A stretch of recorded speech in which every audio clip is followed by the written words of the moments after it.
something that I say all the time when I release a new library. Our samples folder is open and accessible. That means that despite the audio samples that are featured in our libraries have been recorded and generally created to be used in a specific way within the factory instruments, no one stops you from opening the samples folder, picking the samples and using them in a third-party software, for example another sampler, or just dragging and dropping them onto the audio track of your DAW. And that's something that I realized that is much more frequent than I expected, especially in the trailer music world, where people maybe just need just one individual sound to create a slam or a transition, and rather than adding a further instance of Kontakt to their template, they're just scrolling through the samples and just finding the right one and processing them locally on the audio track of the DAW. Given the fact that our libraries are mostly sound design oriented, I highly encourage you to find alternative creative uses for our samples. And that's something that I'm going to do right now. And I'm going to use some samples from Helen, which is our Ghostly Voices and Creators library that you can see here. And specifically, I'm going to use this sample that is called Inferum Redis, recorded by singer Alessandra Cognetta.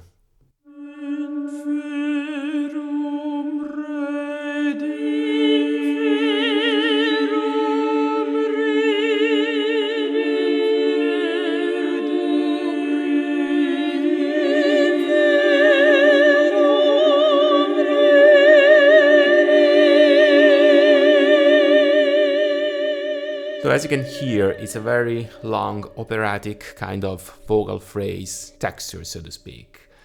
And let's see how we can revitalize, so to speak, or at least put another light on this kind of sample. And I'm using here sampler in Ableton Live, but what I'm going to show you here can be basically recreated in any sampler, I guess. So let's hear, well, basically I mapped, as you can see here, all the samples in the very same way as in Kontakt. So pretty much the same.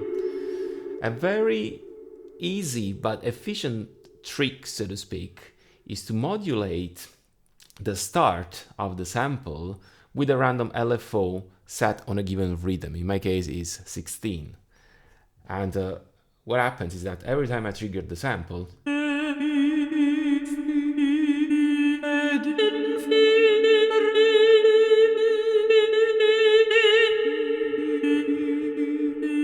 you see where I'm going. That every time that I trigger the sample, you have this different chop.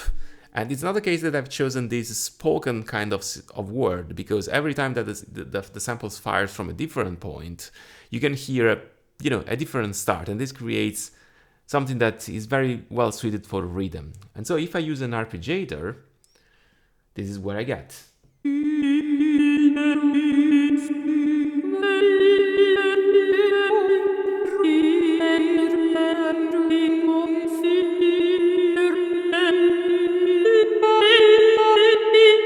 Which is something that I really like. And if we modulate the release of the volume envelope with another random LFO, it basically adds a more percussive nature to this sound. It's very subtle, but I guess you can hear it.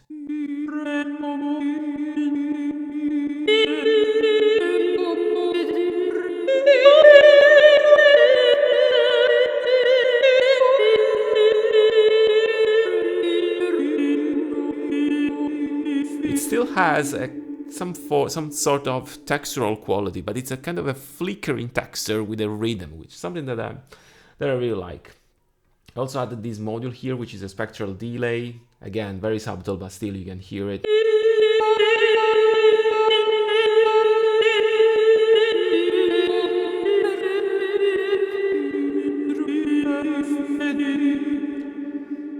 Okay. So I put together this very small, minimal, ambient kind of cue just by using our libraries. You can see these samples here are from Cartago, from the drum kit in Cartago. Again, here you can go to the samples folder and pick the samples, which are all booms, impacts, transition, and stuff like that. And this other layer here is Dojo, which is our synth-oriented library. So let's hear and let's see how it works with this vocal sample.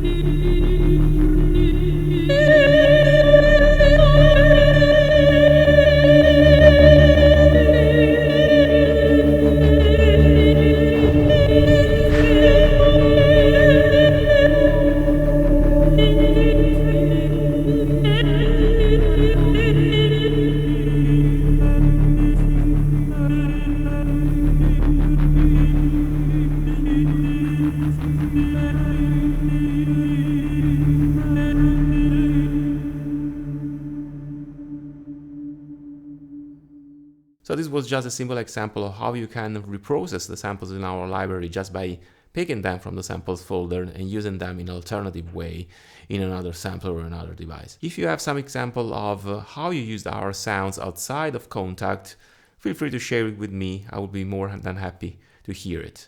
So that's all. Don't forget to subscribe to our channel and see you next time. Bye.